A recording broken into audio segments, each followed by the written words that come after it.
যুব সমাজের দুটো কাজ বর্তমান প্রেক্ষাপটে খুব জরুরি। এক হচ্ছে 5 ওয়াক্ত নামাজ জামাতের সাথে পড়া।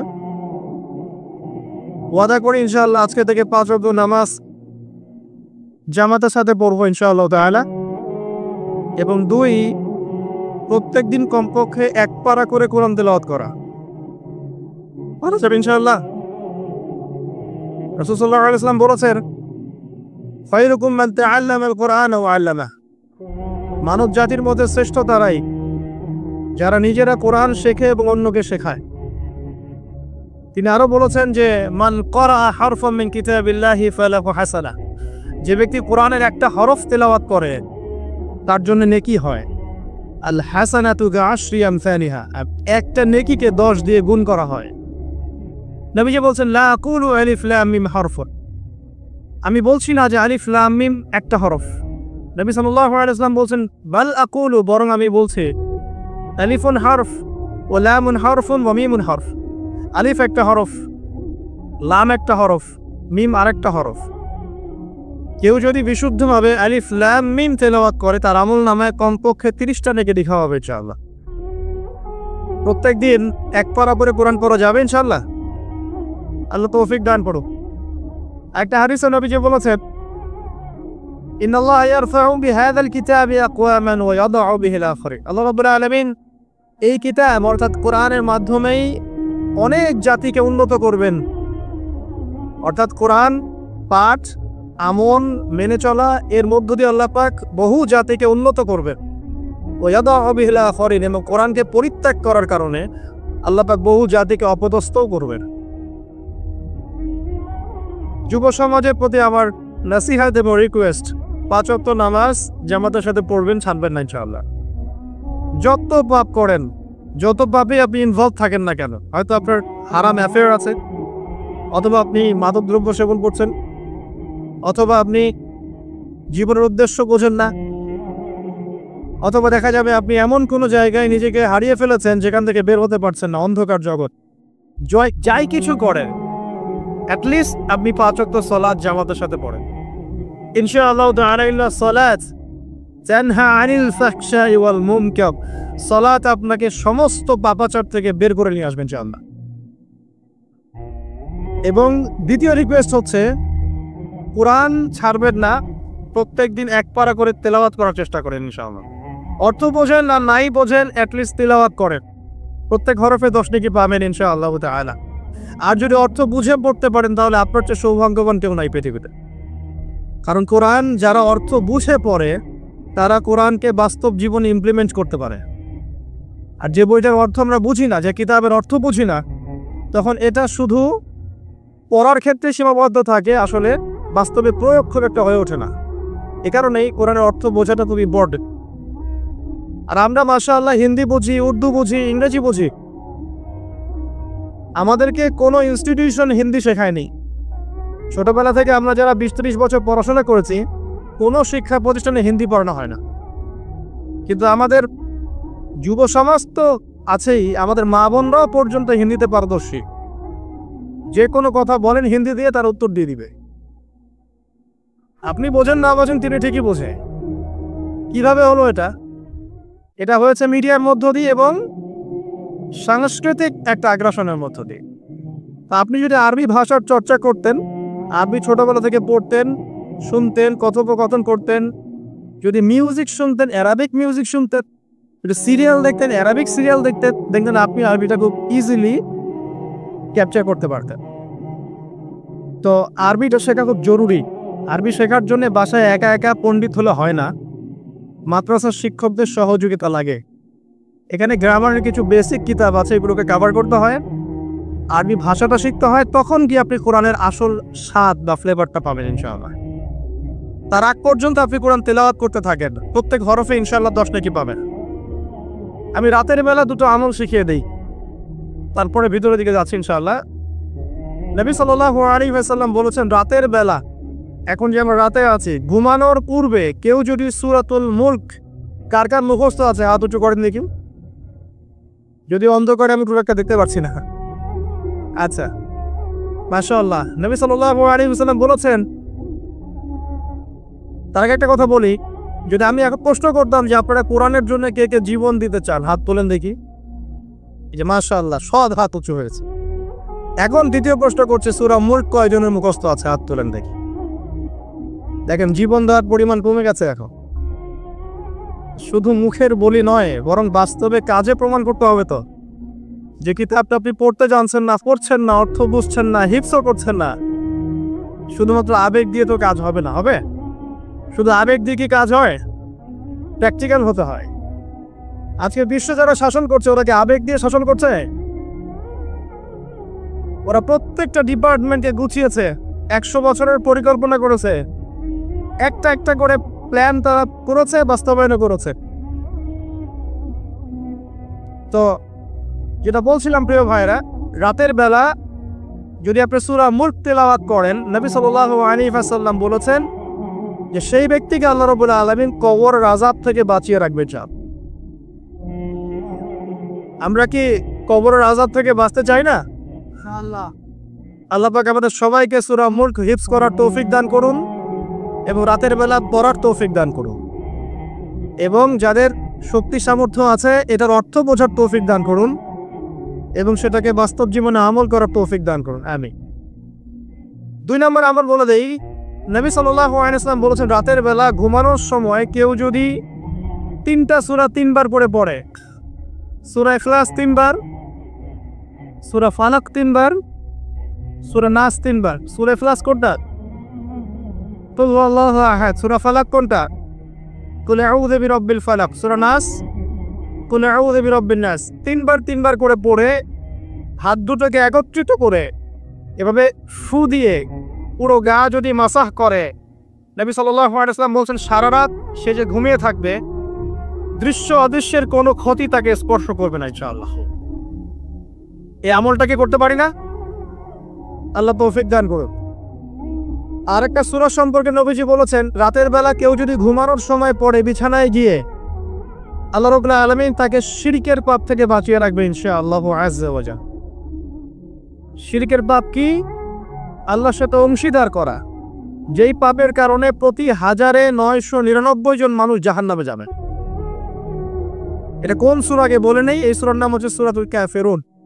কুল ইয়া আইয়ুহাল কাফিরুন লা আ'বুদু মা তা'বুদুন। এই সূরাটা যে ব্যক্তি রাতের বেলা বিছানায় গিয়ে পড়বে, আল্লাহ রাব্বুল আলামিন তাকে শিরকের পাপ থেকে নিজেই বাঁচিয়ে রাখবেন ইনশাআল্লাহ। আর শিরকের পাপ আপনাকে বোঝাচ্ছি একটা হাদিস দিয়ে, মাত্র একটা হাদিস। দেখুন, আমি অনেকদিন বলেছি শিরক 3 ভাবে হয়। চিন্তায় শিরক হয়, কথায় শিরক হয় এবং কাজে শিরক হয়। এই 3টা ক্যাটাগরিতে শিরক হয়। এক্সাম্পল দিচ্ছি, কেউ যদি চিন্তা করে, কারণ আকীদা থাকে যে এই মহাবিশ্বের কোনো স্রষ্টা নাই, সে ব্যক্তি মুশরিক। কারো যদি আকীদা থাকে যে মহাবিশ্বটা আল্লাহ পাক সৃষ্টি করেননি, বিগ ব্যাং দিয়েই সৃষ্টি হয়েছে, শিরক হবে। কিন্তু যদি কেউ এই আকীদা পোষণ করে যে হ্যাঁ বিগ ব্যাং এর সৃষ্টি হয়েছে, কিন্তু বিগ ব্যাং সংগঠিত করেছেন কে? মহান আল্লাহ, তাহলে শিরক হবে না ইনশাআল্লাহ। ঠিক আছে? আর এই কথাটা কিন্তু আল্লাহ পাক সূরা আম্বিয়ার মধ্যে বলেছেন। আপনারা কি জানেন যে বিগ ব্যাং এর কথা সূরা আম্বিয়ার মধ্যে বলা আছে? কত নম্বর আয়াতে? জি, মাশাআল্লাহ, যুবকরা অনেক পড়াশোনা করে, মাশাআল্লাহ। আল্লাহ পাক তাদের জ্ঞান বাড়িয়ে দিক, দোয়া করি। আল্লাহ পাক বলেছেন, আওয়ালাম ইয়ারাল্লাযীনা কাফারু, যারা কুফরি করেছে বা করছে তারা কি লক্ষ্য করে দেখে না? কি লক্ষ্য করে দেখে না? আন্নাস সামাওয়াতি ওয়াল আরদা কানাতা রাতকান। আল্লাহ পাক বলছেন এই মহাবিশ্ব এবং এই পৃথিবী একটা বিন্দুর মধ্যে কেন্দ্রীভূত ছিল, একটা বিন্দুর মধ্যে কেন্দ্রীভূত ছিল। ফাফাতাকনাহুমা, আল্লাহ পাক এটাকে বিস্ফোরিত করে দিয়েছেন, পৃথক করে দিয়েছেন। এটা কিসের দলিল? এটা কি বিগ ব্যাং এর দলিল নয়? অতএব কেউ যদি আকীদা রাখে হ্যাঁ বিগ ব্যাং থেকে সব সৃষ্টি হয়েছে, মানে ঠিক আছে, কিন্তু এটা সংগঠিত করেছেন কে? আল্লাহ সুবহানাহু ওয়া তাআলা। আল্লাহ পাক বলছেন শুরুতে হুয়াল আউয়াল ওয়াল আখির, আল্লাহই প্রথম, আল্লাহই শেষ। ওয়া যাহির ওয়াল বাতিন, তিনি সুস্পষ্ট, তিনি গোপন। আল্লাহ বলছেন সর্বপ্রথম শুধু আল্লাহ ছিলেন, আর কেউ ছিল না। আর এক সময় আসবে কুল্লু মান আলাইহা ফান ওয়া ইয়াবকা ওয়াজহু রাব্বিকা যুল জালালি ওয়াল ইকরাম। এমন একটা সময় ছিল আল্লাহ ছিলেন, কেউ ছিল না।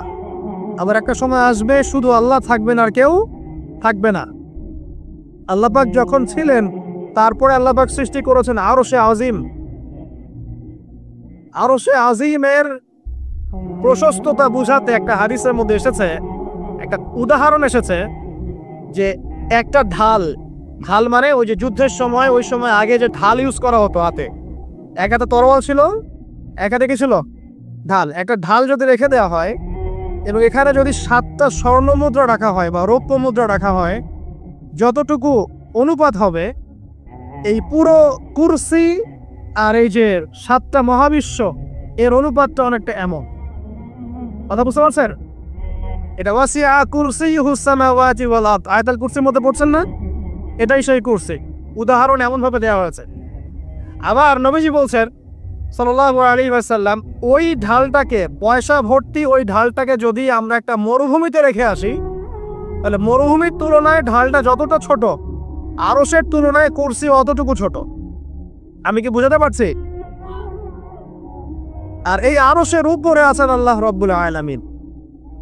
তাহলে চিন্তা করেন আল্লাহ রাব্বুল আলামিন কত ম্যাসিভ, কত বড়। এটাই বলি আমরা আল্লাহু আকবার। যখন আমরা মাথা নত করি আমরা কি বলি? আল্লাহু আকবার, আল্লাহ পাক সবচেয়ে বড়। এটাই হচ্ছে আকবার শব্দের মিনিং। আমরা বলি সুবহান রাব্বিয়াল আ'লা, এটা আ'লা এর মিনিং। আমরা বলি সুবহান রাব্বিয়াল আযীম, এটা হচ্ছে আযীমের মিনিং। আমি কি বুঝাতে পারছি ভাই? আচ্ছা, এবার আসেন, আল্লাহ পাক আরশ সৃষ্টি করেছেন এবং আরশটা ছিল পানির উপরে। কানা আরশুহু আলাল মা, আরশটা কোথায় ছিল? পানির উপরে। এরপর আল্লাহ রাব্বুল আলামিন 7টা মহাবিশ্ব সৃষ্টি করেছেন মাত্র 6 দিনে। কয় দিনে? 6 দিনে। ফি সিত্তাতি আইয়াম আল্লাহ পাক বলেছেন। আর আল্লাহ পাকের একদিন আমাদের কত দিনের সমান? মাশাআল্লাহ। তো সব জানেন মাশাআল্লাহ, আসেন ওয়াজ করেন। মাশাআল্লাহ, এটা ভালো লক্ষণ। আল্লাহ পাকের একদিন আমাদের দিনের হিসেবে কত দিনের সমান? 50,000 বছরের সমান। এটাই বলা হচ্ছে কিয়ামতের মাঠে মানুষ দাঁড়িয়ে থাকবে 50,000 বছর, হিসাব শুরুই হবে না। মানুষ হিসেব শুরু করার জন্য নবীদের দ্বারস্থ হবে। আদম আলাইহিস সালামকে গিয়ে বলবে যে আমরা দাঁড়িয়ে থাকতে থাকতে ক্লান্ত, আল্লাহর কাছে সুপারিশ করেন, অ্যাটলিস্ট আল্লাহ পাক বিচারটা শুরু করুক। আদম আলাইহিস সালাম বলবেন যে আমি পারছি না। নূহ আলাইহিস সালামের কাছে তিনি বলবেন আমি পারবো না। তারপরে আসবে ইব্রাহিম আলাইহিস সালাম, আমি পারছি না। নবী মুসা আলাইহিস সালাম, আমি পারছি না। ঈসা আলাইহিস সালাম, আমি পারবো না। সর্বশেষ কে? মুহাম্মদুর রাসূলুল্লাহ সাল্লাল্লাহু আলাইহি ওয়াসাল্লাম, যার উম্মত আমরা, সৌভাগ্যবান উম্মত আমরা, যার দিন নিয়ে আমাদের খুব একটা ফিকির দেখা যায় না, যার দিন আমরা 4 সাবজেক্ট বানিয়েছি। দুনিয়া আমাদের প্রথম সাবজেক্ট, তাই না ভাই? বাস্তবতা এমনই। তো সেই নবী সাল্লাল্লাহু আলাইহি ওয়াসাল্লাম তখন সিজদায় পড়ে যাবেন, আল্লাহ রাব্বুল আলামিন তাকে যা শিখিয়ে দিবেন সেই দোয়া তিনি তখন করবেন। এবং এমন কিছু জিকির আল্লাহ পাক শিখিয়ে দিবেন যেটা ওই সময় আল্লাহ পাক তাকে শেখাবেন। সুবহানাল্লাহ। এবং আল্লাহ রাব্বুল আলামিন তাকে বলবেন তুমি মাথা উঠাও, তোমার কি চাওয়া আমার কাছে চাও। তখন নবী সাল্লাল্লাহু আলাইহি ওয়াসাল্লাম সুপারিশ করবেন উম্মতের জন্য ইনশাআল্লাহ তাআলা। নবী সাল্লাল্লাহু আলাইহি ওয়াসাল্লামের সুপারিশের ফলে এই উম্মতের যে ব্যক্তির কলমের মধ্যে যাররা পরিমাণ ঈমান আছে, সরিষা দানা পরিমাণ ঈমান আছে, ইনশাআল্লাহ একদিন না একদিন সে জাহান্নাম থেকে মুক্ত হয়ে জান্নাতে যাবে ইনশাআল্লাহ। আর সেই নবীর শানে আরেকবার দরুদ পড়ি, আল্লাহুম্মা সাল্লি আলা মুহাম্মদ ওয়া আলা আলি মুহাম্মদ কামা সাল্লাইতা আলা ইব্রাহিম ওয়া আলা আলি ইব্রাহিম ইন্নাকা হামিদুম মাজিদ। আল্লাহুম্মা বারিক আলা মুহাম্মদ ওয়া আলা আলি মুহাম্মদ কামা বারাকতা আলা ইব্রাহিম ওয়া আলা আলি ইব্রাহিম ইন্নাকা হামিদুম মাজিদ। দেখুন, এভাবে আল্লাহ পাক মহাবিশ্ব সৃষ্টি করেছেন। মহাবিশ্ব সৃষ্টি করে আল্লাহ পাক ক্ষান্ত হন নাই। আল্লাহ সুবহানাহু ওয়া তাআলা অনেকটা সময় পর সেখানে মানুষকে পাঠিয়েছেন। সূরা দাহার পড়বেন, আল্লাহ পাক বলেন হাল আতা আলাল ইনসানি হিনুম মিনাদ দাহরি লাম ইয়াকুন শাইআন মাযকুরা। আল্লাহ পাক বলেন মানুষের উপর এমন একটা সময় চলে গেছে যে মানুষ তখন কোনো আলোচ্য বিষয় ছিল না। এখন আমাদের পৃথিবীতে চলাফেরা দেখলে মনে হয় না আমরাই সবকিছু। মহাবিশ্বে এমন একটা সময় চলে গেছে তখন মানুষের কোনো অস্তিত্বই ছিল না। হয়তো পৃথিবীতে অন্য কোনো মাখলুক থাকতো, হয়তো বা, আল্লাহু আ'লাম। পৃথিবীর বয়স অনেক প্রাচীন আমাদের বয়সের চাইতে। এটা হতেই পারে মহাবিশ্বের বিভিন্ন গ্রহে আল্লাহ পাক অন্য মাখলুক রেখেছেন। অ্যাটলিস্ট মালায়েকা তো আছেই, ফেরেশতারা আছেন। তো অনেক পরে আল্লাহ রাব্বুল আলামিন ফেরেশতাদেরকে ডেকে বললেন যে আমি পৃথিবীতে খলিফা পাঠাতে চাই, ইন্নী জাইলুন ফিল আরদি খলিফা, আমি পৃথিবীতে খলিফা পাঠাবো, তোমাদের মতামত কি? তখন ফেরেশতারা কি বলেছিলেন যে নাহনু নুসাব্বিহু বিহামদিক ওয়া নুকদ্দিসু লাক, আমরাই তো আপনার প্রশংসা করছি, স্তুতি বর্ণনা করছি। আপনি কি এমন কাউকে পাঠাবেন যারা সেখানে গিয়ে ফিতনা আর ফাসাদ সৃষ্টি করবে, ওয়াসফিকুদ দিমা, আর রক্তপাত ঘটাবে? আল্লাহ পাক তখন বলছেন ইন্নী আ'লামু মা লা তা'লামুন, আমি যা জানি তোমরা তা জানো না। এরপর আল্লাহ পাক নিজের হাতে আদম আলাইহিস সালামকে সৃষ্টি করেছেন, নিজের রূহটা ফুঁকে দিয়েছেন, আদম আলাইহিস সালামকে সমস্ত জ্ঞান শিক্ষা দিয়েছেন, তারপর ফেরেশতার সামনে নিয়ে গিয়েছেন, সেজদা করতে বলেছেন। আমরা সেই আদম সন্তান। আমাদের পিতাকে আল্লাহ রাব্বুল আলামিন ফেরেশতাদের সামনে নিয়ে সেজদা করিয়েছেন। আমাদের কি সেই ফিকির আছে? আমরা কি আমাদের সম্মানটা বুঝি ভাই? আমাদের পিতাকে আল্লাহ রাব্বুল আলামিন সমস্ত ফেরেশতাদের সামনে নিয়ে গিয়ে সেজদা করিয়ে নিয়েছেন, আর আমরা তার সন্তান। আমরা সেই সন্তান এখন ঘুষ খাই, আমরা সেই সন্তান এখন জিনা করি, আমরা সেই সন্তান এখন মাদক খাই, গাঁজা খাচ্ছি, ইয়াবা খাই, মেয়ের সাথে জেনা করছি, পরকিয়া করছি, পতিতালয়ে রাত কাটাচ্ছি। আমরা সেই সন্তান যারা 5 ওয়াক্ত নামাজের ধার ধারছি না, নবীর সুন্নত নাই চেহারার মধ্যে। দ্বীন ইসলাম, আল্লাহ পাকের পৃথিবী, আল্লাহ পাকের জমিন, দ্বীন ইসলাম সবাই এখানে প্রচার প্রসার ঘটাবে, এটা আমাদের মৌলিক স্বাধীনতা। এই বিষয় থেকে আমরা সরে আসছি। আমরা সেই আদম সন্তান। দেখুন, নবী সাল্লাল্লাহু আলাইহি ওয়াসাল্লাম একটা হাদিস বলেছেন, ভয়ঙ্কর হাদিস। কিয়ামতের মাঠে এই যে একটা অবস্থা বললাম, সবাই নবীদের দ্বারস্থ হবে, ঠিক এরকমই আদম আলাইহিস সালামকে আল্লাহ পাক ডাকবেন, ডেকে বলবেন তোমার সন্তানদের মধ্য থেকে জাহান্নামীদেরকে আলাদা করে দাও। আদম আলাইহিস সালাম বলবেন যে ইয়া আল্লাহ, কতজনকে আলাদা করে দিব? আল্লাহ পাক বলবেন প্রত্যেক 1000-এ 999 জনকে জাহান্নামের জন্য আলাদা করো। চিন্তা করতে পারলেন? প্রত্যেক 1000-এ 999 জনকে জাহান্নামের জন্য আলাদা করা হবে। হাদিসটা শোনার সাথে সাথেই সাহাবায়ে কেরাম রাদিয়াল্লাহু আনহু চোখ দিয়ে পানি ঝরঝর করে পড়তো। তখন নবী সাল্লাল্লাহু আলাইহি ওয়াসাল্লাম তাদেরকে বললেন যে তোমরা দুশ্চিন্তাগ্রস্ত হও না, কারণ জান্নাতে যারা যাবে তাদের মধ্যে আমার উম্মতের সংখ্যাই বেশি হবে। তবে সেই কাজ তো কিছু করতে হবে নাকি? সেই কাজের মধ্যে প্রথম যেটা আপনাদেরকে বলছিলাম যে 5 ওয়াক্ত নামাজ আল্লাহর ওয়াস্তে জামাতের সাথে আদায় করে। পারবেন না ভাই? আল্লাহ পাক তৌফিক দান করুন। যত পাপী হয়ে যাক আবার উঠে দাঁড়ান। রাত্রে পর্ন দেখেছেন, তওবা করেন, উঠে দাঁড়ান। আপনার গার্লফ্রেন্ডের সাথে জেনা করেছেন, তওবা করে ফিরে আসেন। মাদক সেবন করেছেন, ইনস্ট্যান্ট তওবা করে ফিরে আসেন। কারো ক্ষতি করেছেন, তওবা করে ফিরে আসেন। মানে আপনি নামাজটা ছাড়েন না। মানুষ আল্লাহর পথে চলতে গেলে সবসময় একই গতিতে চলতে পারে না। আল ঈমান ইয়াজিদু ফিত তাআ ওয়া ইয়ানকুসু ফিল মাসিয়া। বলা হয় ঈমান হচ্ছে আনুগত্যে বৃদ্ধি পায় আর আল্লাহর অবাধ্যতায় কমে যায়। আল্লাহর পথে চলতে গেলে হোঁচট খায় মানুষ। অনেক সময় দেখা যায় যে খুব ভালো আমল করছি, মনে হচ্ছে আমি খুব ভালো লেভেলে আছি, ঠিক ওই সময় দেখবেন একটা ভুল হয়ে গেছে। এটা হয় না?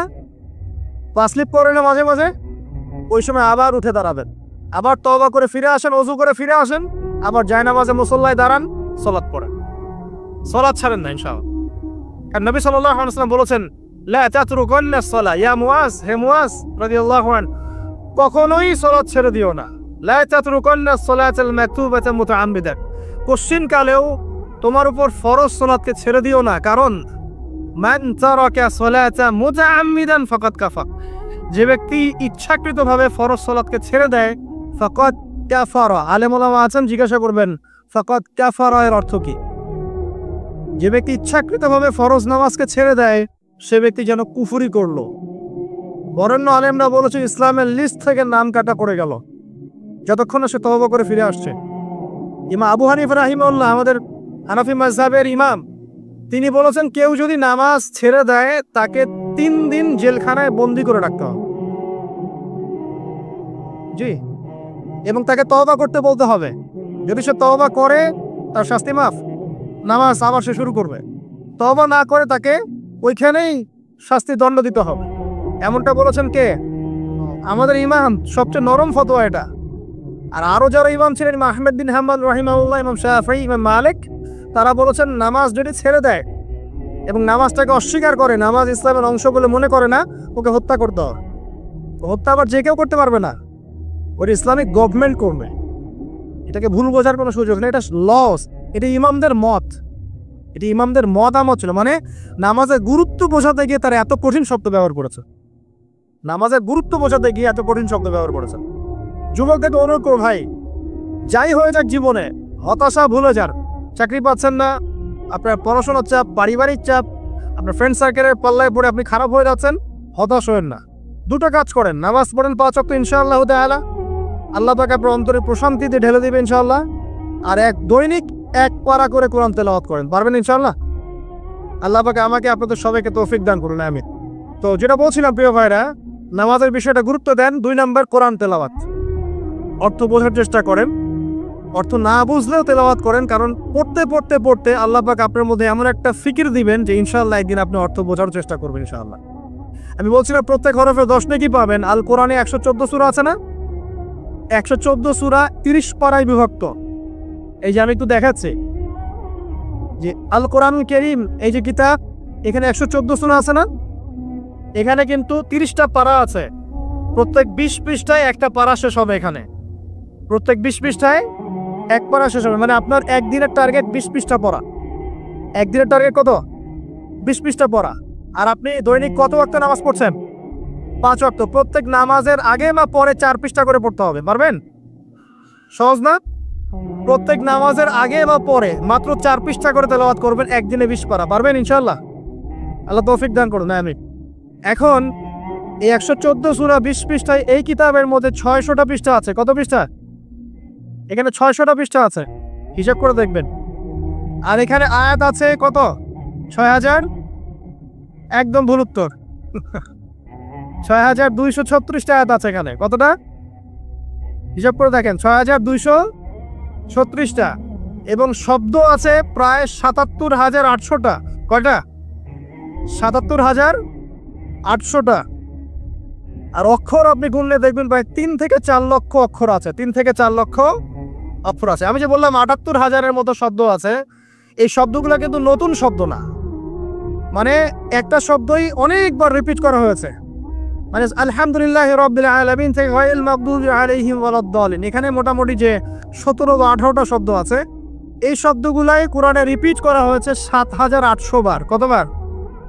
7800 বার। আপনাকে আমি 8টা জমির বলছি। একটা হচ্ছে মান, আন, ইলা, ঠিক আছে, বিফি, আলা, ইলা, আর মিন, আন, মা, হাত্তা, এরকম 8টা বা 10টা অব্যয় আছে। এগুলো দিয়ে কোরআনে 10,000 শব্দ আছে। কত হাজার? 10,000। সহজ কিন্তু। আর কোরআন নিয়ে অনেক গবেষণা হচ্ছে এখন। আপনি যত গবেষণা করবেন, ঘাটাঘাটি করবেন, ওলামায়ে কেরামের কাছে যাবেন, অনলাইন ঘাটাঘাটি করবেন, দেখবেন কোরআনের অনেক কোর্স এখন চালু করা হয়েছে। এবং এগুলো বাসায় বসে আপনারা করতে পারেন। যে কোনো প্রফেশনের মানুষ, যে কোনো অঙ্গনের মানুষ, হোক তিনি একজন ব্যাংকার, হোক তিনি একজন পলিটিশিয়ান বা ইকোনমিক্স বা সোশ্যাল ওয়ার্কার বা চাকরিজীবী বা স্টুডেন্ট, যে কেউ হোক না কেন, নারী পুরুষ সবাই এই কোর্সগুলো করতে পারেন। ভিজিট করেন www.quraniccorpus.com, দেখেন কত কোর্স দেয়া আছে, শর্ট কোর্স কোরআনের উপরে। ভিজিট করেন, দেখুন www.understandquran.com, দেখেন কতগুলো কোর্স দেয়া আছে। কোরআনের ইনশাআল্লাহ 50% শব্দ শিখিয়ে দিবে। এটা জেনারেল লাইনে যারা পড়ছেন তাদের জন্য অনেক অনেক ইফেক্টিভ এই কোর্সগুলো। আর এগুলো ভাই আমাদের জানতে অনেক কষ্ট করতে হয়েছে, ফ্রি বলছে আপনাদেরকে এখন, ঠিক আছে? এগুলো কিন্তু রিসার্চ করতে অনেক কষ্ট হয়েছে। একটা লেকচারে ফ্রি পাচ্ছেন এগুলো, এখনই লুফে নেন। আজকে বাসায় গিয়ে চর্চা শুরু করেন, দেখবেন ইনশাআল্লাহ অনেক ভালো করতে পারবে। আমরা কিছুই না ভাই, আমরা চাই আগামী প্রজন্মতে এমন বড় বড় আলেমরা উঠে আসুক, যারা কোরআন সুন্নাহর জ্ঞানের সাথে অর্থনীতি, ইতিহাস, রাজনীতি, জিওপলিটিক্স, আপনার দর্শন, আপনার কি বলবো, পররাষ্ট্রনীতি, আপনার সমাজবিজ্ঞান, হ্যাঁ, সমস্ত নলেজগুলো রাখুক এবং কোরআন এবং সুন্নাহকে হাতে নিয়ে বিশ্বটাকে চ্যালেঞ্জ করুক। এমন জেনারেশন আল্লাহ পাক তৈরি করুন, আমিন। আসলে আমরা কিছুই না, আমরা তো আগাছা। আমরা মনে করি যে আমি তো এই উম্মার আগাছা, আমাদের দ্বারা উম্মার কি হচ্ছে।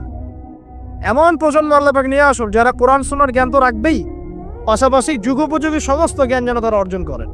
তখন তারা কোরআন হাদিস নিয়ে এমন ব্যাখ্যা করবে যে ব্যাখ্যা চ্যালেঞ্জ করার ক্ষমতা ইসরায়েলের থাকবে না ইনশাআল্লাহ। তারা ওই ব্যাখ্যা চ্যালেঞ্জ করার ক্ষমতা পশ্চিমাতে থাকবে না।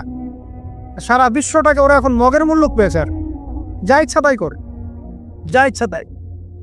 মানে ইচ্ছা হলো এক দেশকে আরেক দেশের এগেইনস্টে উস্কে দিল, ঠিক আছে, ওদের তো কিছু মিডিয়া আছে, যুদ্ধ না লাগলেও যুদ্ধ লাগায় ছাড়বে। তারপরে একজনের কাছে অস্ত্র বিক্রি করবে, ওর কাছ থেকে যে লাভটা করবে এই লাভের টাকাতে আরেকজনের কাছে অস্ত্র বিক্রি করবে, মাঝখান থেকে ওদের স্বার্থ উদ্ধার করবে। কি যে চলছে সারা ওয়ার্ল্ডে, একটা বিশাল যুদ্ধ লাগানোর পায় তারা চলছে। হয়তো এটাই সেই নিউক্লিয়ার যুদ্ধ হবে, আল্লাহু আ'লাম, আমরা জানি না। তবে এতটুকু জানি হাদিসে একটা বড় যুদ্ধের কথা এসেছে যেটা এখন পর্যন্ত বিশ্বে হয়নি কখনো। First world war, second world war, 1914-1948 যুদ্ধে এর সামনে কিছুই না। এটা ইরাকের ইউফ্রেটিস নদীর সোনার পাহাড়কে কেন্দ্র করে হবে বলে হাদিসে এসেছে। এখন এই সোনার পাহাড় অরিজিনাল সোনার পাহাড়ও হতে পারে বা ব্ল্যাক গোল্ডও হতে পারে, আল্লাহ ভালো জানেন, আমরা জানি না। কিন্তু আল্লাহর নবী সাল্লাল্লাহু আলাইহি ওয়াসাল্লাম বলেছেন মুসলিমরা যেন এই সোনার পাহাড়ে হাত না দেয়, কারণ এখানে প্রায় 80টা দেশ একত্রিত হয়ে যাবে এই ব্যাটেলে, এবং প্রতি 1000 কমব্যাটন মানে যোদ্ধা যারা থাকবে তাদের মধ্যে 99% যোদ্ধা এই যুদ্ধে মারা যাবে। এটা নবী সাল্লাল্লাহু আলাইহি ওয়াসাল্লামের ভবিষ্যৎবাণী, এটা হবেই হবে, কেউ টলাতে পারবে না। কত বছর পর আমরা জানি না, হাদিসে আমরা এসছে। এটাকে বলা হয় মালহামাতুল কুবরা, মানে বিশাল মহাযুদ্ধ। 80টা ফ্ল্যাগ মানে কি 80টা দেশ। যাই হোক, আমরা দোয়া করি আল্লাহ পাক এমন প্রজন্ম নিয়ে আসুক যে প্রজন্ম কোরআন এবং সুন্নাহর জ্ঞান দিয়ে আগামী বিশ্বটাকে ডিল করতে পারে। যুব সমাজের দুটো কাজ বর্তমান প্রেক্ষাপটে খুব জরুরি। এক হচ্ছে 5 ওয়াক্ত নামাজ জামাতের সাথে পড়া। ওয়াদা করি ইনশাআল্লাহ আজকে থেকে 5 ওয়াক্ত নামাজ জামাতের সাথে পড়বো ইনশাআল্লাহ তাআলা। এবং 2, প্রত্যেক দিন কমপক্ষে 1 পারা করে কোরআন তেলাওয়াত করা। ভালো যাবে ইনশাআল্লাহ। রাসূল সাল্লাল্লাহু আলাইহি ওয়াসাল্লাম বলেছেন খায়রুকুম মান তাআল্লামাল কুরআন ওয়া আল্লামা, মানব জাতির মধ্যে শ্রেষ্ঠ তারাই যারা নিজেরা কোরআন শেখে এবং অন্যকে শেখায়। তিনি আরো বলেছেন যে মান ক্বারা হারফাম মিন কিতাবিল্লাহি ফালাহু হাসানা, যে ব্যক্তি কোরআনের একটা হরফ তেলাওয়াত করে তার জন্য নেকি হয়। আল হাসানাতু বিআশরি আমসালিহা, একটা নেকিকে 10 দিয়ে গুণ করা হয়। নবীজি বলছেন লা আকুলু আলিফ লাম মিম হারফুন, আমি বলছি না যে আলিফ লাম মিম একটা হরফ। নবী সাল্লাল্লাহু আলাইহি ওয়াসাল্লাম বলছেন বাল আকুলু, বরং আমি বলছি আলিফুন হরফ ও লামুন হরফুন ওয়া মিমুন হরফ। আলিফ একটা হরফ, লাম একটা হরফ, মিম আরেকটা হরফ। কেউ যদি বিশুদ্ধভাবে আলিফ লাম মিম তেলাওয়াত করে তার আমল নামায় কমপক্ষে 30টা নেকি লেখা হবে ইনশাআল্লাহ। প্রত্যেক দিন 1 পারা করে কোরআন পড়া যাবে ইনশাআল্লাহ। আল্লাহ তৌফিক দান করুন। একটা হাদিসে নবীজি বলেছেন ইন্নাল্লাহা ইয়ারফাউ বিহাযাল কিতাবি আকওয়ামান ওয়া ইয়াদউ বিহিল আখারিন, আল্লাহ রাব্বুল আলামিন এই কিতাব অর্থাৎ কোরআনের মাধ্যমেই অনেক জাতিকে উন্নত করবেন। অর্থাৎ কোরআন পাঠ আমল মেনে চলা, এর মধ্য দিয়ে আল্লাহ পাক বহু জাতিকে উন্নত করবেন। ওয়া ইয়াদউ বিহিল আখারিন, এবং কোরআনকে পরিত্যাগ করার কারণে আল্লাহ পাক বহু জাতিকে অপদস্থও করবেন। যুব সমাজের প্রতি আমার নসিহত এবং রিকোয়েস্ট, 5 ওয়াক্ত নামাজ জামাতের সাথে পড়বেন, ছাড়বেন না ইনশাআল্লাহ। যত পাপ করেন, যত পাপে আপনি ইনভলভ থাকেন না কেন, হয়তো আপনার হারাম অ্যাফেয়ার আছে, অথবা আপনি মাদক দ্রব্য সেবন করছেন, অথবা আপনি জীবনের উদ্দেশ্য বোঝেন না, অথবা দেখা যাবে আপনি এমন কোনো জায়গায় নিজেকে হারিয়ে ফেলেছেন যেখান থেকে বের হতে পারছেন না, অন্ধকার জগৎ।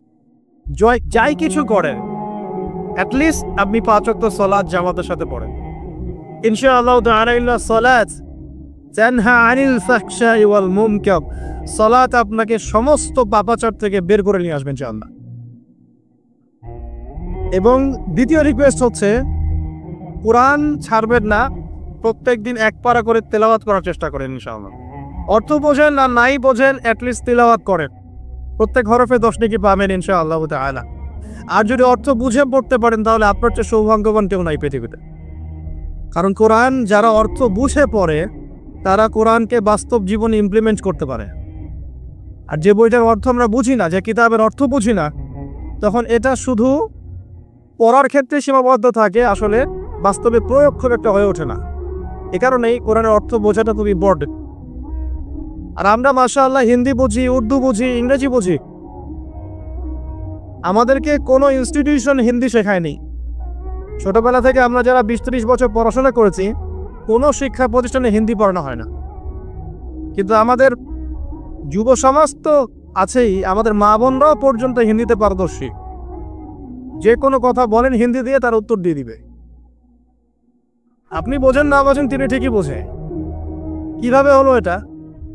এটা হয়েছে মিডিয়ার মধ্য দিয়ে এবং সাংস্কৃতিক একটা আগ্রাসনের মধ্য দিয়ে। তা আপনি যদি আরবি ভাষার চর্চা করতেন, আরবি ছোটবেলা থেকে পড়তেন, শুনতেন, কথোপকথন করতেন, যদি মিউজিক শুনতেন, অ্যারাবিক মিউজিক শুনতেন, যদি সিরিয়াল দেখতেন, অ্যারাবিক সিরিয়াল দেখতেন আপনি আরবিটা খুব ইজিলি ক্যাপচার করতে পারতেন। তো আরবিটা শেখা খুব জরুরি। আরবি শেখার জন্য বাসায় একা একা পণ্ডিত হলে হয় না, মাদ্রাসার শিক্ষকদের সহযোগিতা লাগে।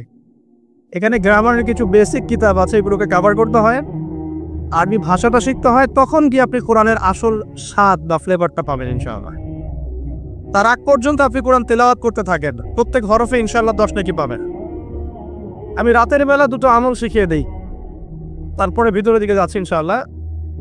নবী সাল্লাল্লাহু আলাইহি ওয়াসাল্লাম বলেছেন, রাতের বেলা, এখন যে আমরা রাতে আছি, ঘুমানোর পূর্বে কেউ যদি সূরাতুল মুলক, কার কার মুখস্থ আছে হাত উঁচু করেন দেখি। যদি অন্ধকারে আমি খুব একটা দেখতে পাচ্ছি না। আচ্ছা, মাশাআল্লাহ। নবী সাল্লাল্লাহু আলাইহি ওয়াসাল্লাম বলেছেন, তার আগে একটা কথা বলি, যদি আমি এখন প্রশ্ন করতাম যে আপনারা কোরআনের জন্য কে কে জীবন দিতে চান, হাত তোলেন দেখি। এই যে মাশাআল্লাহ, সব হাত উঁচু হয়েছে। এখন দ্বিতীয় প্রশ্ন করছে, সূরা মুলক কয়জনের মুখস্থ আছে, হাত তোলেন দেখি। দেখেন জীবন দেওয়ার পরিমাণ কমে গেছে। এখন শুধু মুখের বলি নয়, বরং বাস্তবে কাজে প্রমাণ করতে হবে। তো যে কিতাবটা আপনি পড়তে জানছেন না, পড়ছেন না, অর্থ বুঝছেন না, হিফজও করছেন না, শুধুমাত্র আবেগ দিয়ে তো কাজ হবে না। হবে শুধু আবেগ দিয়ে কি কাজ হয়? প্র্যাকটিক্যাল হতে হয়। আজকে বিশ্ব যারা শাসন করছে, ওরা কি আবেগ দিয়ে শাসন করছে? ওরা প্রত্যেকটা ডিপার্টমেন্টকে গুছিয়েছে, 100 বছরের পরিকল্পনা করেছে, একটা একটা করে প্ল্যান তারা করেছে, বাস্তবায়ন করেছে। তো যেটা বলছিলাম প্রিয় ভাইরা, রাতের বেলা যদি আপনি সূরা মুলক তেলাওয়াত করেন, নবী সাল্লাল্লাহু আলাইহি ওয়াসাল্লাম বলেছেন যে সেই ব্যক্তিকে আল্লাহ রাব্বুল আলামিন কবরের আযাব থেকে বাঁচিয়ে রাখবে। চাপ, আমরা কি কবরের আযাব থেকে বাঁচতে চাই না?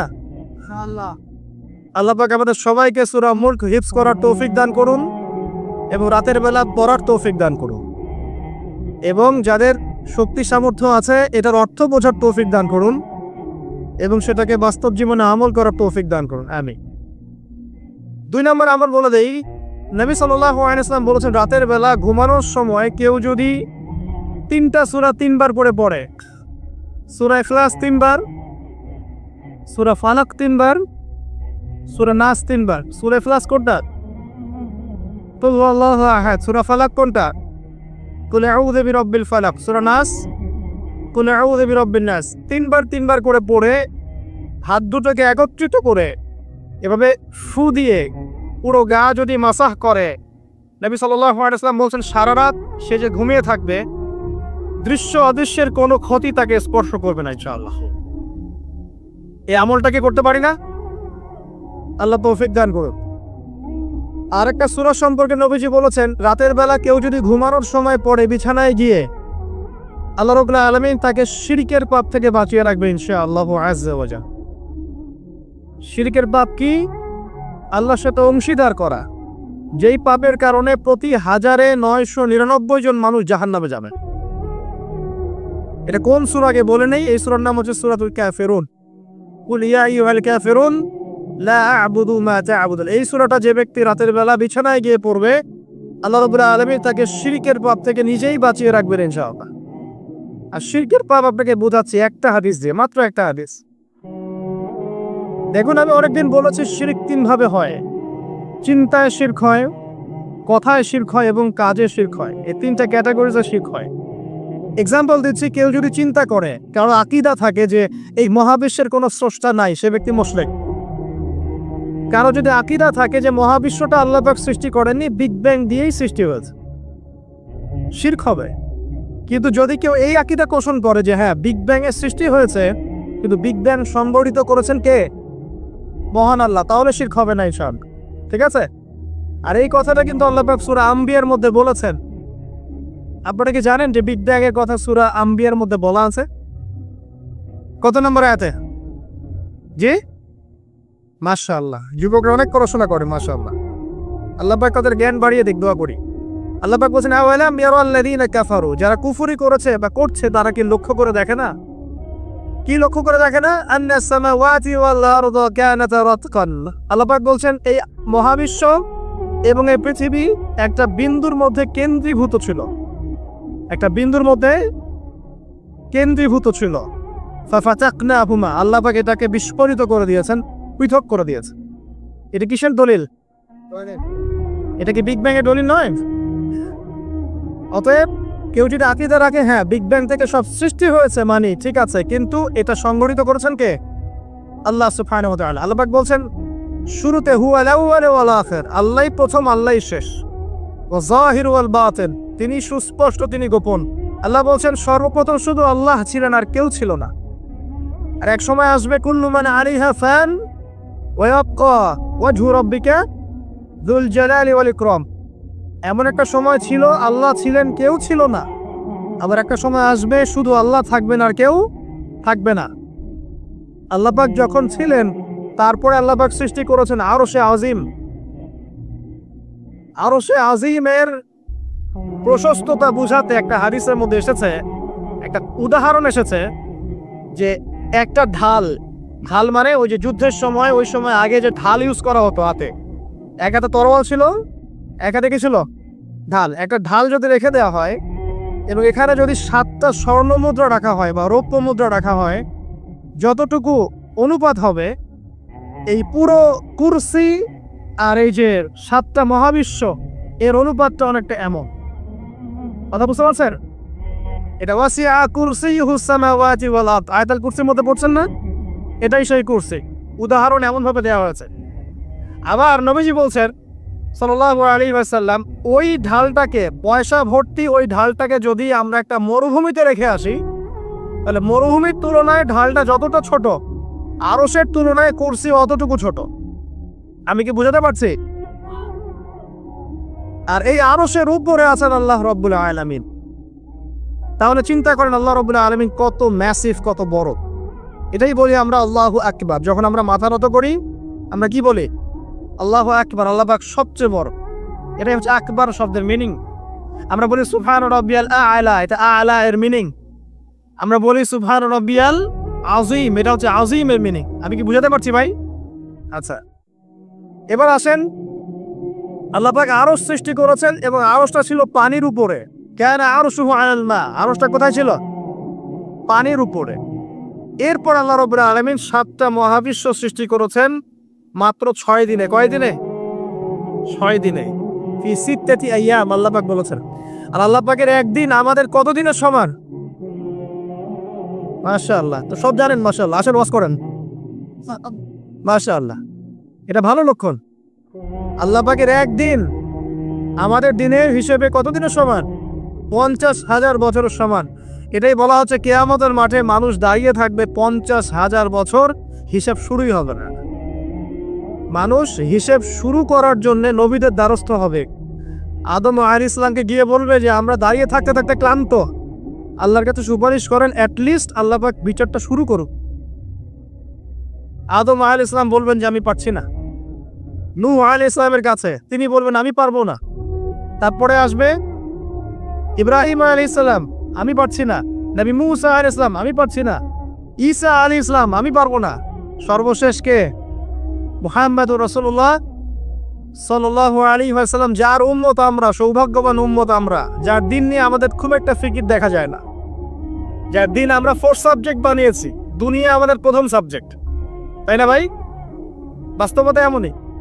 তো সেই নবী সাল্লাল্লাহু আলাইহি ওয়াসাল্লাম তখন সিজদায় পড়ে যাবেন, আল্লাহ রাব্বুল আলামিন তাকে যা শিখিয়ে দিবেন সেই দোয়া তিনি তখন করবেন। এবং এমন কিছু জিকির আল্লাহ পাক শিখিয়ে দিবেন যেটা ওই সময় আল্লাহ পাক তাকে শেখাবেন। সুবহানাল্লাহ। এবং আল্লাহ রাব্বুল আলামিন তাকে বলবেন তুমি মাথা উঠাও, তোমার কি চাওয়া আমার কাছে চাও। তখন নবী সাল্লাল্লাহু আলাইহি ওয়াসাল্লাম সুপারিশ করবেন উম্মতের জন্য ইনশাআল্লাহ তাআলা। নবী সাল্লাল্লাহু আলাইহি ওয়াসাল্লামের সুপারিশের ফলে এই উম্মতের যে ব্যক্তির কলমের মধ্যে যাররা পরিমাণ ঈমান আছে, সরিষা দানা পরিমাণ ঈমান আছে, ইনশাআল্লাহ একদিন না একদিন সে জাহান্নাম থেকে মুক্ত হয়ে জান্নাতে যাবে ইনশাআল্লাহ। আর সেই নবীর শানে আরেকবার দরুদ পড়ি, আল্লাহুম্মা সাল্লি আলা মুহাম্মাদ ওয়া আলা আলি মুহাম্মাদ কামা সাল্লাইতা আলা ইব্রাহিম ওয়া আলা আলি ইব্রাহিম ইন্নাকা হামিদুম মাজিদ। আল্লাহুম্মা বারিক আলা মুহাম্মাদ ওয়া আলা আলি মুহাম্মাদ কামা বারাকতা আলা ইব্রাহিম ওয়া আলা আলি ইব্রাহিম ইন্নাকা হামিদুম মাজিদ। দেখুন, এভাবে আল্লাহ পাক মহাবিশ্ব সৃষ্টি করেছেন। মহাবিশ্ব সৃষ্টি করে আল্লাহ পাক ক্ষান্ত হন নাই। আল্লাহ সুবহানাহু ওয়া তাআলা অনেকটা সময় পর সেখানে মানুষকে পাঠিয়েছেন। সূরা দাহার পড়বেন, আল্লাহ পাক বলেন হাল আতা আলাল ইনসানি হিনুম মিনাদ দাহরি লাম ইয়াকুন শাইআন মাযকুরা। আল্লাহ পাক বলেন মানুষের উপর এমন একটা সময় চলে গেছে যে মানুষ তখন কোনো আলোচ্য বিষয় ছিল না। এখন আমাদের পৃথিবীতে চলাফেরা দেখলে মনে হয় না আমরাই সবকিছু। মহাবিশ্বে এমন একটা সময় চলে গেছে তখন মানুষের কোনো অস্তিত্বই ছিল না। হয়তো পৃথিবীতে অন্য কোনো মাখলুক থাকতো, হয়তো বা, আল্লাহু আ'লাম। পৃথিবীর বয়স অনেক প্রাচীন আমাদের বয়সের চাইতে। এটা হতেই পারে মহাবিশ্বের বিভিন্ন গ্রহে আল্লাহ পাক অন্য মাখলুক রেখেছেন। অ্যাটলিস্ট মালায়েকা তো আছেই, ফেরেশতারা আছেন।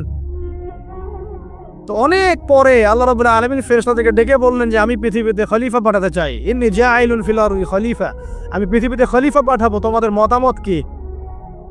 তখন ফেরেশতারা কি বলেছিলেন যে নাহনু নুসাব্বিহু বিহামদিক ওয়া নুকদ্দিসু লাক, আমরাই তো আপনার প্রশংসা করছি, স্তুতি বর্ণনা করছি। আপনি কি এমন কাউকে পাঠাবেন যারা সেখানে গিয়ে ফিতনা আর ফাসাদ সৃষ্টি করবে, ওয়াসফিকুদ দিমা, আর রক্তপাত ঘটাবে? আল্লাহ পাক তখন বলছেন ইন্নী আ'লামু মা লা তা'লামুন, আমি যা জানি তোমরা তা জানো না। এরপর আল্লাহ পাক নিজের হাতে আদম আলাইহিস সালামকে সৃষ্টি করেছেন, নিজের রূহটা ফুঁকে দিয়েছেন, আদম আলাইহিস সালামকে সমস্ত জ্ঞান শিক্ষা দিয়েছেন। তারপর ফেরেশতার সামনে নিয়ে গিয়েছেন, সেজদা করতে বলেছেন। আমরা সেই আদম সন্তান। আমাদের পিতাকে আল্লাহ রাব্বুল আলামিন ফেরেশতাদের সামনে নিয়ে সেজদা করিয়েছেন। আমাদের কি সেই ফিকির আছে? আমরা কি আমাদের সম্মানটা বুঝি ভাই? আমাদের পিতাকে আল্লাহ রাব্বুল আলামিন সমস্ত ফেরেশতাদের সামনে নিয়ে গিয়ে সেজদা করিয়ে নিয়েছেন, আর আমরা তার সন্তান। আমরা সেই সন্তান এখন ঘুষ খাই, আমরা সেই সন্তান এখন জিনা করি, আমরা সেই সন্তান এখন মাদক খাই, গাঁজা খাচ্ছি, ইয়াবা খাই, মেয়ের সাথে জেনা করছি, পরকিয়া করছি, পতিতালয় রাত কাটাচ্ছি। আমরা সেই সন্তান যারা 5 ওয়াক্ত নামাজের ধার ধারছি না, নবীর সুন্নত নাই চেহারার মধ্যে। দ্বীন ইসলাম, আল্লাহ পাকের পৃথিবী, আল্লাহ পাকের জমিন, দ্বীন ইসলাম সবাই এখানে প্রচার প্রসার ঘটাবে, এটা আমাদের মৌলিক স্বাধীনতা। এই বিষয় থেকে আমরা সরে আসছি। আমরা সেই আদম সন্তান। দেখুন, নবী সাল্লাল্লাহু আলাইহি ওয়াসাল্লাম একটা হাদিস বলেছেন, ভয়ঙ্কর হাদিস। কিয়ামতের মাঠে এই যে একটা অবস্থা বললাম, সবাই নবীদের দ্বারস্থ হবে, ঠিক এরকমই আদম আলাইহিস সালামকে আল্লাহ পাক ডাকবেন, ডেকে বলবেন তোমার সন্তানদের মধ্য থেকে জাহান্নামীদেরকে আলাদা করে দাও। আদম আলাইহিস সালাম বলবেন যে ইয়া আল্লাহ, কতজনকে আলাদা করে দিব? আল্লাহ পাক বলবেন প্রত্যেক 1000-এ 999 জনকে জাহান্নামের জন্য আলাদা করো। চিন্তা করতে পারলেন? প্রত্যেক 1000-এ 999 জনকে জাহান্নামের জন্য আলাদা করা হবে। হাদিসটা শোনার সাথে সাথেই সাহাবায়ে কেরাম রাদিয়াল্লাহু আনহু চোখ দিয়ে পানি ঝরঝর করে পড়তো। তখন নবী সাল্লাল্লাহু আলাইহি ওয়াসাল্লাম তাদেরকে বললেন যে তোমরা দুশ্চিন্তাগ্রস্ত হও না, কারণ জান্নাতে যারা যাবে তাদের মধ্যে আমার উম্মতের সংখ্যাই বেশি হবে। তবে সেই কাজ তো কিছু করতে হবে নাকি? সেই কাজের মধ্যে প্রথম যেটা আপনাদেরকে বলছিলাম যে 5 ওয়াক্ত নামাজ আল্লাহর ওয়াস্তে জামাতের সাথে আদায় করে। পারবেন না ভাই? আল্লাহ পাক তৌফিক দান করুন। যত পাপী হয়ে যাক আবার উঠে দাঁড়ান। রাত্রে পর্ন দেখেছেন, তওবা করেন, উঠে দাঁড়ান। আপনার গার্লফ্রেন্ডের সাথে জেনা করেছেন, তওবা করে ফিরে আসেন।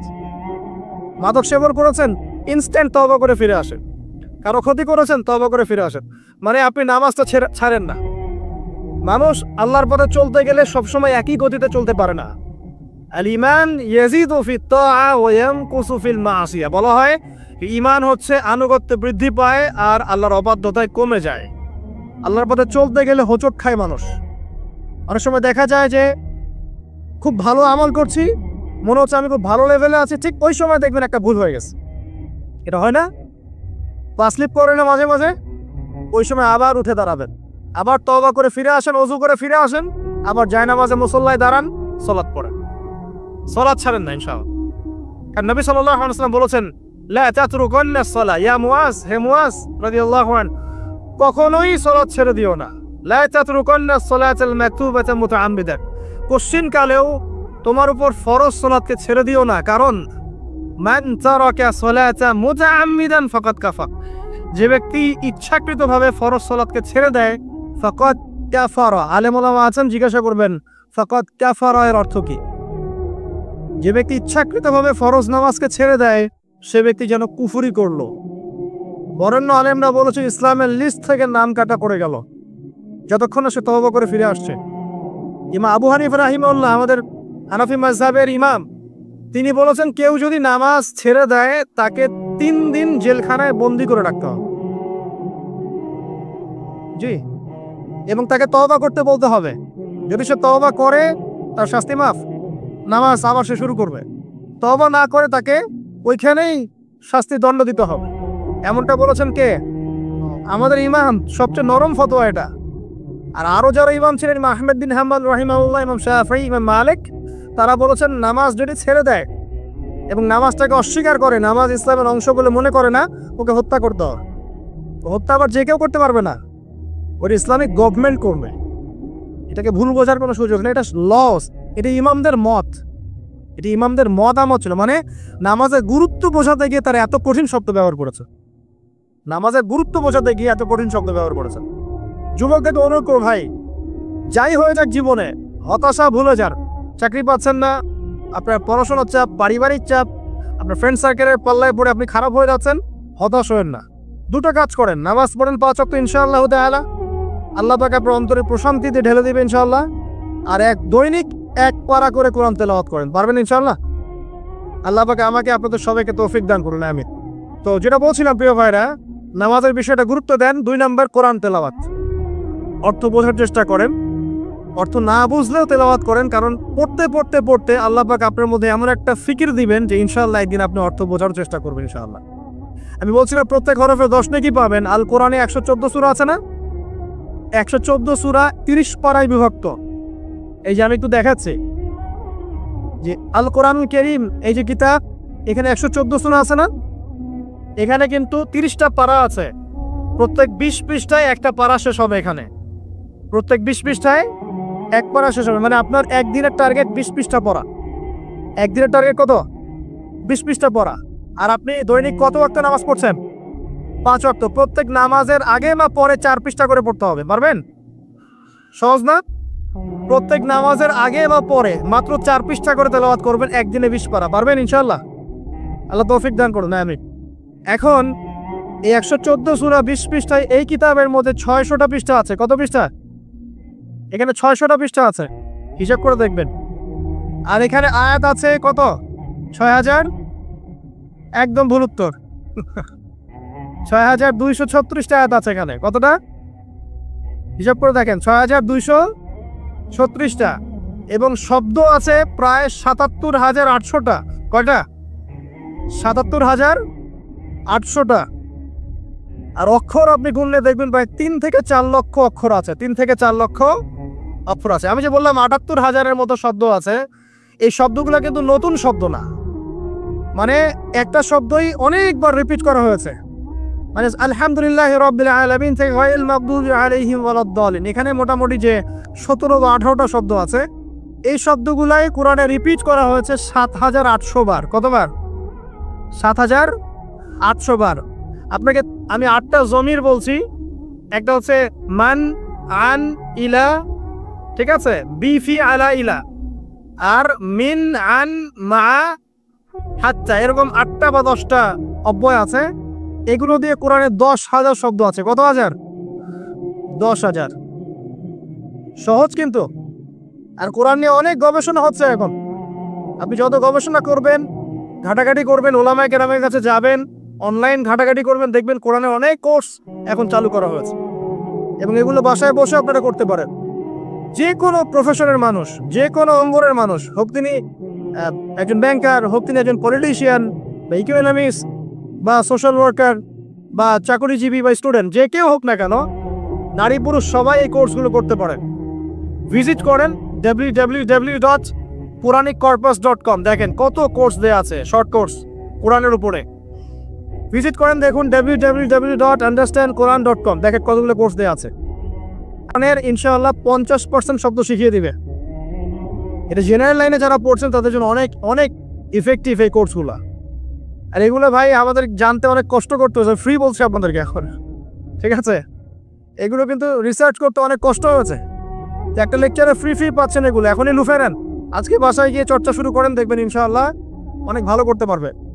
আমরা কিছুই না ভাই, আমরা চাই আগামী প্রজন্মতে এমন বড় বড় আলেমরা উঠে আসুক যারা কোরআন সুন্নাহর জ্ঞানের সাথে অর্থনীতি, ইতিহাস, রাজনীতি, জিওপলিটিক্স, আপনার দর্শন, আপনার কি বলবো পররাষ্ট্রনীতি, আপনার সমাজবিজ্ঞান, হ্যাঁ সমস্ত নলেজগুলো রাখুক এবং কোরআন এবং সুন্নাহকে হাতে নিয়ে বিশ্বটাকে চ্যালেঞ্জ করুক। এমন জেনারেশন আল্লাহ পাক তৈরি করুন, আমিন।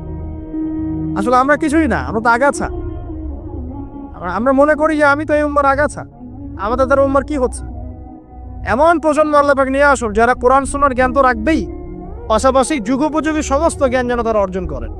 তখন তারা কোরআন হাদিস নিয়ে এমন ব্যাখ্যা করবে যে ব্যাখ্যা চ্যালেঞ্জ করার ক্ষমতা ইসরায়েলে থাকবে না ইনশাআল্লাহ। তারা ওই ব্যাখ্যা চ্যালেঞ্জ করার ক্ষমতা পশ্চিমাতে থাকবে না। সারা বিশ্বটাকে ওরা এখন মগের মূল্য পেয়েছে, আর যা ইচ্ছা তাই করে, যা ইচ্ছা তাই। মানে ইচ্ছা হলো এক দেশকে আরেক দেশের এগেইনস্টে উস্কে দিল, ঠিক আছে? ওদের তো কিছু মিডিয়া আছে, যুদ্ধ না লাগলেও যুদ্ধ লাগায় ছাড়বে। তারপরে একজনের কাছে অস্ত্র বিক্রি করবে, ওর কাছ থেকে যে লাভটা করবে এই লাভের টাকাতে আরেকজনের কাছে অস্ত্র বিক্রি করবে, মাঝখান থেকে ওদের স্বার্থ উদ্ধার করবে। কি যে চলছে, সারা ওয়ার্ল্ডে একটা বিশাল যুদ্ধ লাগানোর পায় তারা চলছে। হয়তো এটাই সেই নিউক্লিয়ার যুদ্ধ হবে, আল্লাহু আ'লাম, আমরা জানি না। তবে এতটুকু জানি হাদিসে একটা বড় যুদ্ধের কথা এসেছে যেটা এখন পর্যন্ত বিশ্বে হয়নি কখনো। First world war, second world war, 1948 যুদ্ধে এর সামনে কিছুই না। এটা ইরাকের ইউফ্রেটিস নদীর সোনার পাহাড়কে কেন্দ্র করে হবে বলে হাদিসে এসেছে। এখন এই সোনার পাহাড় অরিজিনাল সোনার পাহাড়ও হতে পারে বা ব্ল্যাক গোল্ডও হতে পারে, আল্লাহ ভালো জানেন, আমরা জানি না। কিন্তু আল্লাহর নবী সাল্লাল্লাহু আলাইহি ওয়াসাল্লাম বলেছেন মুসলিমরা যেন এই সোনার পাহাড়ে হাত না দেয়, কারণ এখানে প্রায় 80টা দেশ একত্রিত হয়ে যাবে এই ব্যাটেলে, এবং প্রতি 1000 কমব্যাটন মানে যোদ্ধা যারা থাকবে তাদের মধ্যে 99% যোদ্ধা এই যুদ্ধে মারা যাবে। এটা নবী সাল্লাল্লাহু আলাইহি ওয়াসাল্লামের ভবিষ্যৎবাণী, এটা হবেই হবে, কেউ টলাতে পারবে না। কত বছর পর আমরা জানি না, হাদিসে আমরা এসছে। এটাকে বলা হয় মালহামাতুল কুবরা, মানে বিশাল মহাযুদ্ধ। 80টা ফ্ল্যাগ মানে কি 80টা দেশ। যাই হোক, আমরা দোয়া করি আল্লাহ পাক এমন প্রজন্ম নিয়ে আসুক যে প্রজন্ম কোরআন এবং সুন্নাহর জ্ঞান দিয়ে আগামী বিশ্বটাকে ডিল করতে পারে।